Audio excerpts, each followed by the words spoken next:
দেশে এরকম একটা পজিশনের মন্ত্রী হন, যেমন প্রকাশ করা বিষয়ক মন্ত্রণালয়ের মন্ত্রী হন, তাহলে আমাদের প্রবাসীদের অভাব অভিযোগ, দুঃখ কষ্ট, জীবন ব্যবস্থা এবং জীবনে যে সমস্ত ট্র্যাজেডি আসে এবং যে সমস্ত আনন্দ আসে সেইগুলো আমরা দেশবাসীর সাথে একসাথে ভাগ করে সেই দিনগুলো কাটাতে পারব।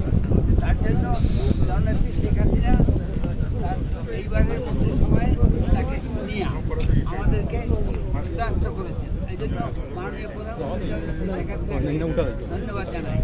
বঙ্গবন্ধুর আদর্শ এবং রাজনীতির কর্মী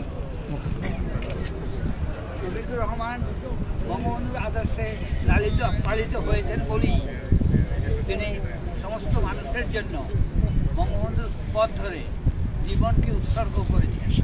তার প্রমাণ তার প্রতিটি কাজে প্রতিনিয়ত আমরা পাই। আমি তাকে ধন্যবাদ জানাই।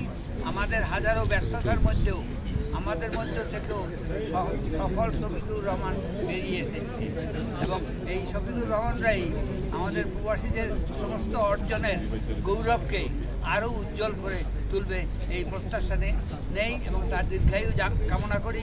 জননেত্রী শেখ হাসিনার সেবায় দেশবাসীকে তিনি উদ্বুদ্ধ করবেন এবং দেশের সেবায় উদ্বুদ্ধ করবেন। বঙ্গবন্ধুর আদর্শকে রক্ষা করার যে চেষ্টা, সেই চেষ্টাকে তিনি আরও তদের গতিতে আরও তাড়াতাড়ি করে সফল করার জন্য তার জীবদ্দশায় এই দেশকে সমৃদ্ধিশালী একটি দেশ রেখে যাবেন। এই প্রচেষ্টা তার মধ্যে থাকবে, এই প্রত্যাশা রাখি।